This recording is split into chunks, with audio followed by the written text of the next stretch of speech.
thoughts and unlocks now.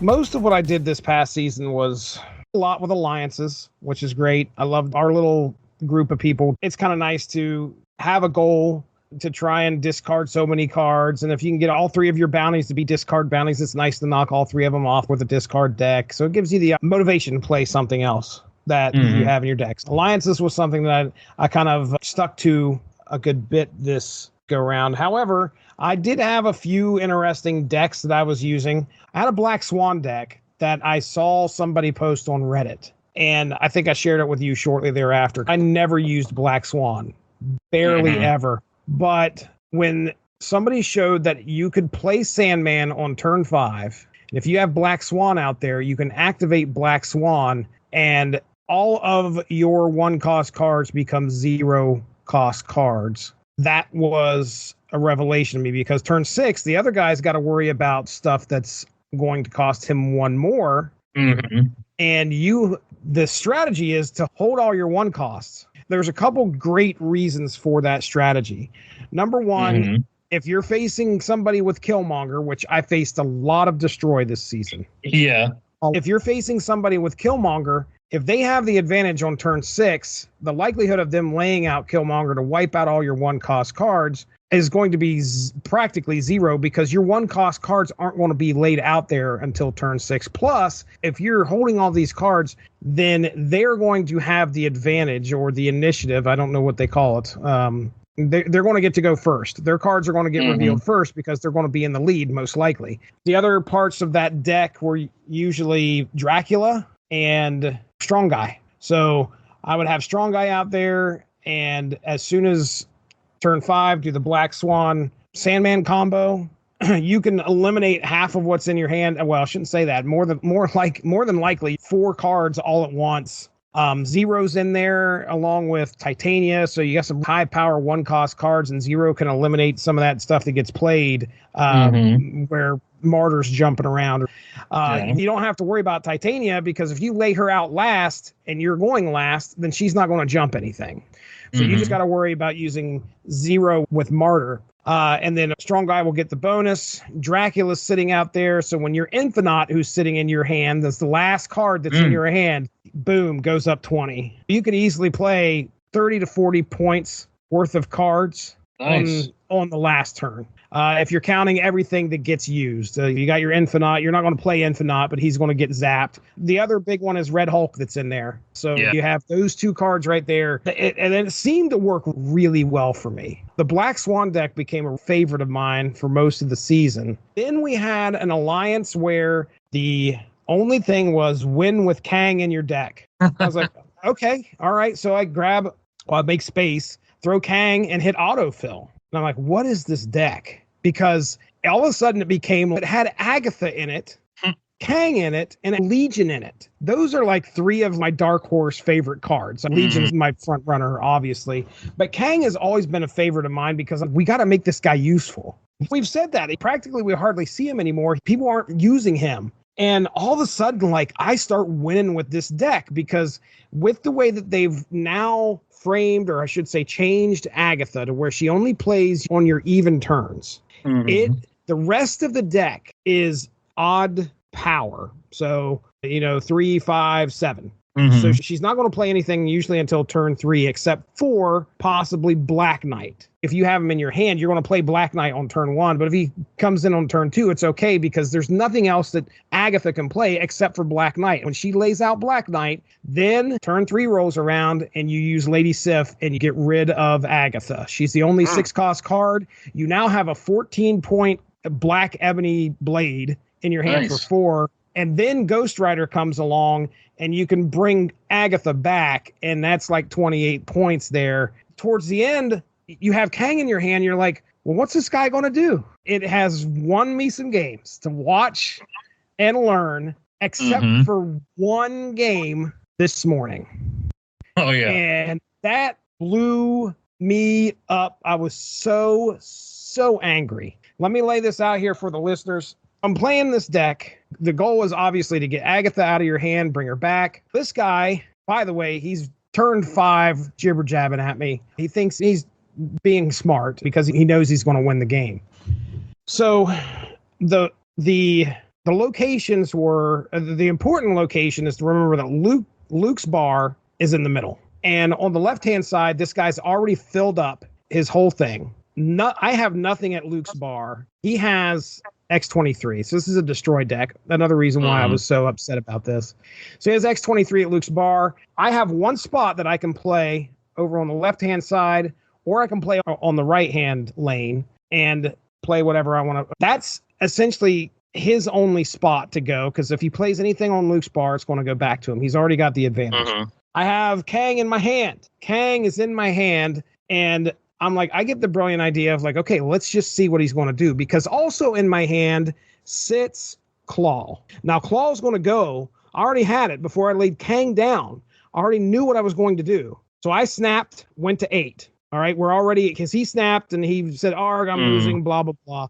I snapped and, I didn't say anything back. So next, final turn is going to be 8 cubes. But anyway, Claw's in my hand, so I can lay Claw down on the left-hand side. I've got a space over there. He does not. I would win that space, and I would also take the middle space because it would give it 8 power, and it would overtake, that would be more than whatever X-23 has sitting there. So I've got this game won. But to be cute, I throw out Kang on the middle location. And I'm like, oh, this ought to be interesting just to watch Kang bounce back to my hand. He lands on Luke's bar, and he comes back into my hand. And the guy lays down something on the right-hand side. And I'm like, oh, man, I would have had this. I've got this easy. So rewind time. I'll get the graphic and everything. And I'm like, boom, immediately I got this one. I immediately snap. That was my problem right there. When you snap, especially on the last turn, that erases your option to retreat. So if you snap on the last turn, you're in for it. It's all in. I immediately snap and I'm like, okay, here comes Claw. I go to grab Claw and all of my cards are black. Like, what is going on here? What? It's turn 6. Why can't I move? I'm trying to move things. I'm trying to undo. What is going on? Well, because I played Kang on Luke's bar, it then came back to my hand and then proceeded to take its 5 energy. Kang just took all 5 energy and disappeared with it. So I only had 1 energy left and I had no cards that I could play. It's the kind of thing Kang would do. I couldn't retreat. I couldn't undo. I couldn't do anything except sit there and just spam phrases over and over and watch this guy walk away with 8 cubes. So moral of that story is do not play Kang on Luke's bar. That's worse than playing Zabu on the Isle of Silence. I think if I would have recognized that before I snapped, then I would have got out of there. But I wasn't. I immediately was like, okay, snap, let's play this card. I was incensed and I went to Reddit. I got one guy replying, why didn't you just retreat? I couldn't. Another guy said it was a bug, but he understands just in case it was. He says he doesn't like that. Nobody likes the energy thing because that's probably the bug right there. But they understand why Kang disappeared because you don't want to keep spamming him on Luke's bar. Coming out of this season, I came away with a brand new deck that I never thought I would use Black Swan. I just didn't think that she would ever become useful, and she's absolutely useful with that combo along with Sandman. I have a deck that can use Kang, Legion, and Agatha in it, and I'm pretty pleased. All right, your turns. Meta, what are your thoughts for last season? War Machine's back. So when Brooklyn Bridge was the featured location, I was like, okay, let's see who can I get so that I can play on Brooklyn Bridge no matter what. I'm honestly not sure where I started out, but one of those was War Machine, and I used that. It didn't do a whole lot for Brooklyn Bridge, but the deck was pretty good. I came up with Legioning Storm, an area after Storm flooded it, because War Machine would let you drop Legion in there. War Machine lets you play wherever, anywhere. Lets you play Ebony Maw and Infinite whenever you want. And nothing can stop you from playing a card at a location. With On Reveal, you pick your spots, and it worked pretty well. But then a day or two later, they moved War Machine back to an ongoing. And so I was like, well, okay, let's take out some of the things that were just specifically for Brooklyn Bridge and build around War Machine. And I kept winning, and I kept winning, I kept winning. And I hit Infinite by the end of the second week. Are you kidding me? Jeez. Wow. Just kept going. Then I put it on the Marvel Snap Deck thing on Reddit, and I'm like, well, this was unexpected. I already hit Infinite. And like the one reply I got was, unexpected? Yeah, it's the most popular thing in the meta. And I'm like, so I'm lying about being too stupid to I was just like, oh, hey, this works. Let's see how it keeps going. And then within a week, War Machine got bumped back down to a 6 power instead of a 7. I was super excited when he came out and just didn't end up using him a lot. And especially when it became an on reveal, it can work, but it narrowed how useful he could be. They put him back to an ongoing, and suddenly you're putting him out there. I got Goose, I got Storm, and I drop Legion on there, and suddenly they're flooded out, and I've got a turn or two where I can play whatever I want, wherever I want. I mean, I think I've seen Infinite once, if I remember correctly. It was one time. You're hitting 5 now? Jeez Louise. What a ride. I think everybody caught up to it. I still use that deck occasionally. I even made changes to it after. Usually I leave it alone. It's kind of like a time capsule or something when I hit Infinite, but I was still making changes to it. I've got Nebula in there for if I cut a place off so nobody can play there. White Widow and Silver Sable I put in just about every deck. I got Jeff and Vision in case I get locked down without War Machine to help out. And, then Infinite and Ebony Maw are War Machine's running mates, just like in the comics. Yeah, right. I believe they're called the Warriors 3.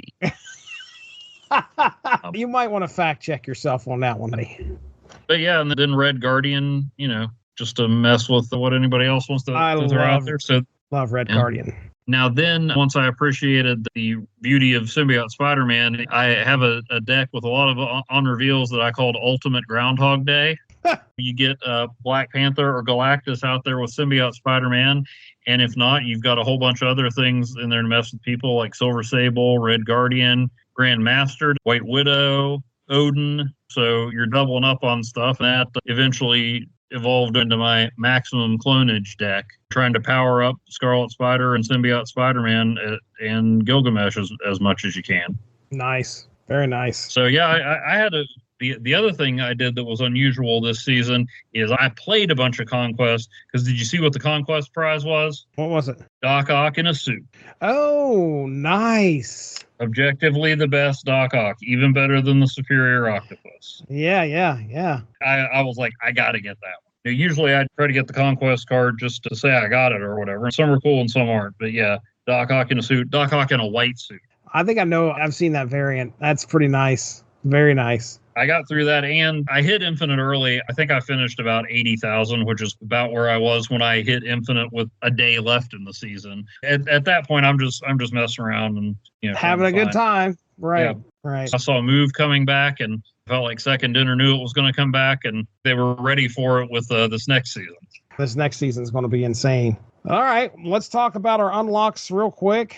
We'll go through those. I'll start. As of 3 days ago, September 30th, I've had 0 spotlight keys. I've used those up. Currently at a collector level of 13,543. So Silver Sable was one of my first unlocks this past season. I did pretty decent on the new cards this season. A lot more than I had the past few seasons, as evidenced by the 0 spotlight keys. But as we further down the list here, Dan Hip Black Panther, Dan Hip Colleen Wing, Pixel Darkhawk, Nice. Baby Star-Lord, Pixel Lady Deathstrike, which she's kind of frightening, could have made a creepy list, and Eduardo Mellow Silk. That was a spotlight variant, right? I think so. Eliath, Madam Web. So clearly I was trying to get Madam Web there. And Eliath, I won't complain about at all, because I didn't have him as a card. Pixel Living Tribunal. Nice. Eduardo Mello Madam Web, which is, they titled that as a young variant. That's another one of my pet peeves. It's a totally different character. Julia Carpenter. Is it really? Yeah. So she is replaced Madam Web. So this is Spider-Woman. Yeah. All right. Then we have Pixel Rescue. Cool. Baby Silver Surfer, which I kind of like.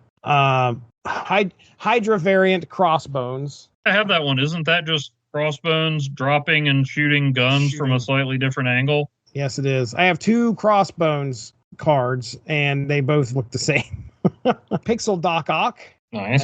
Pixel Hood. The Moon Girl Picnic variant, which, have you seen this? No, I don't think I have. Okay. She's eating some type of picnic food with Devil Dinosaur in the background, so it's pretty cool.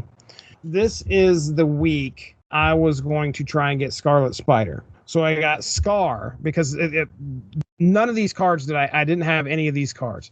I got Baron Zemo, which was Series 3 that I didn't have. White Widow. Then I got a Pixel Destroyer, and I had 0 keys after White Widow. And I got a Pixel Destroyer at some point within the week, and then finally got enough to get another key and was able to get Scarlet Spider after that. Then I got an Eduard Petrovich Ms. Marvel. That one almost made the creepy list with how messed up it looked. It looks like Ms. Marvel, but there is a lot of like electricity going on for some reason. Her eyes are all whited out and it looks scary. I ended my unlocks with Summer Vacation Blob. Oh, is that the volleyball? Yeah, where he's standing on the beach playing volleyball. So there you go. That's my unlocks there. 7 new cards this season. The one I think that I come out of there as my favorite, I want to say is going to be Madam Web. I used her when the location, was it the location that was going on? The featured location recently was Mojo World. Oh man, did I have some fun with that thing. I had Baron Zemo in a deck along with Brood, trying to fill up lanes and then using Legion on Mojo World to turn everything to Mojo World and turn around and win because I had more stuff in there.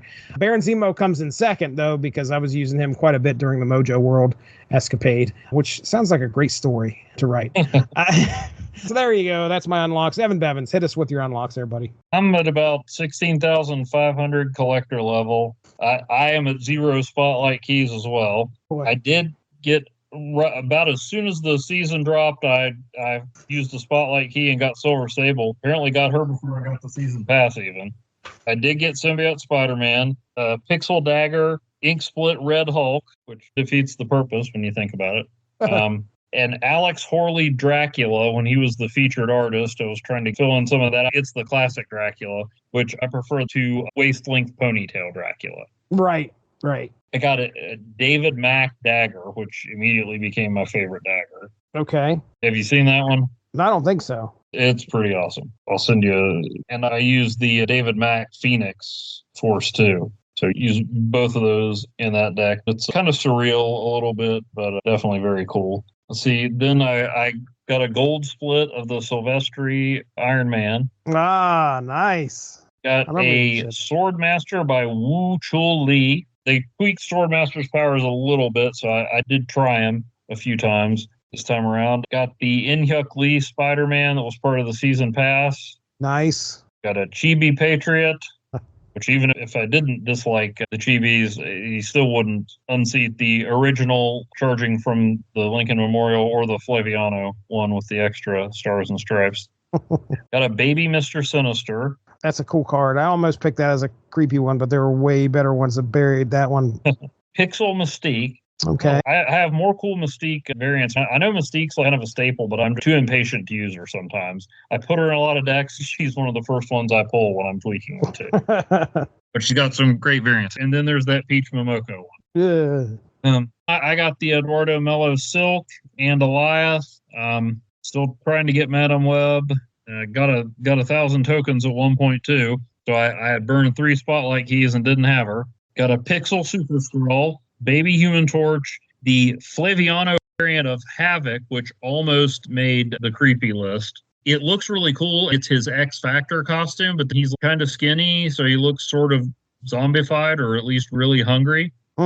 He was on the list for a while, but just got bumped out. Do like Havoc, though. Always trying to find ways to do something cool with Havoc. He looks kind of undead, which, given his recent status in the X-Men comics, might be pretty dead on. All right. Pun not really intended, but he got better. Sending that one to you, too. Let's see. And then the Flavia Havoc, that one I spent gold on because I thought it was cool, and I like that era of X Factor. Yeah, I was going to say, that's the leather jacket Havoc, right? Yeah. I remember there's a couple costumes that he has. You know, he has his black and white with the crazy straps or whatever that stick out. Then you have the leather jacket Havoc, and this is the one that, okay, so he's part of X Factor. Then shortly after this, doesn't he go into, it's not Factor X, that's something different. X. Mutant X, there it is. Yeah, which I'd love to read some point because it's a whole completely alternate Marvel universe, isn't it? Yep. Yeah. I've heard some people love it. Some people do not love it. All right, then. I've been curious about that one too. So maybe source material 2025? Put it on a list. Or was it in the 90s? I'm pretty certain that it was mid to late. All I really know about it is that I had variants of all those characters for the Overpower card game. Oh, really? Yeah. Nice. So I ink split a Blue Marvel by Dan Hipp. Okay. I finally got the sports variant I really wanted, Zero.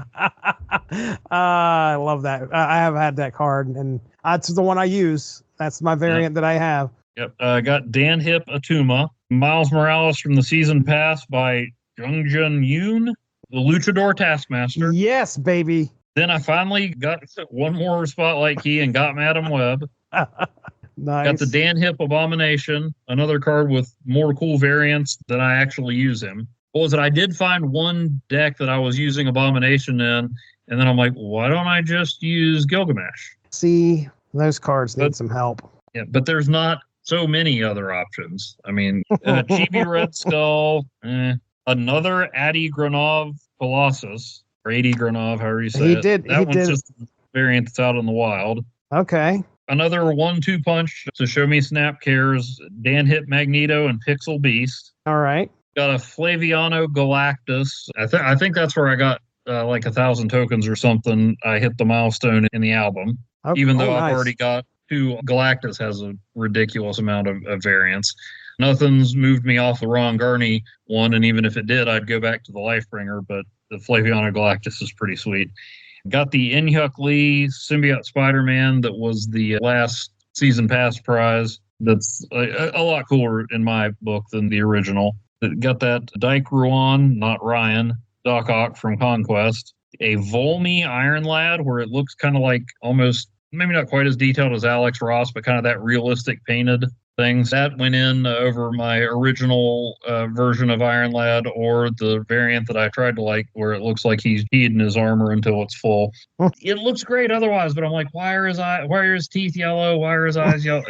It just doesn't work for me. Then I got the Venomized White Widow, and she's still watching me. Still got her eyes on you. I mean, I can't see her, but I just kind of know. Got a Dan Hipp Electra. Okay. I had gotten Scar before, so I got the Ron Garney Scar variant. At that point, I had burned both my remaining spotlight keys, but I hit some luck on tokens, so I went ahead and just bought Scarlet Spider for the tokens, and I'm almost got enough. I've got Ajax pinned, because with Silver Sable and some other ones, I'm like, I really want to run Ajax, but I will call him Barry. Okay.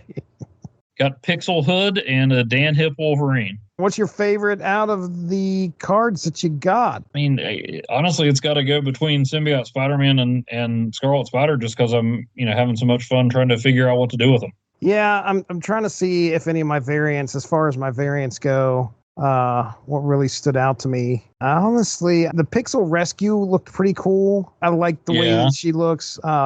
You can see her whole body, and she's kind of levitating there, which looks really awesome. I think Pixel Doc Ock was cool too.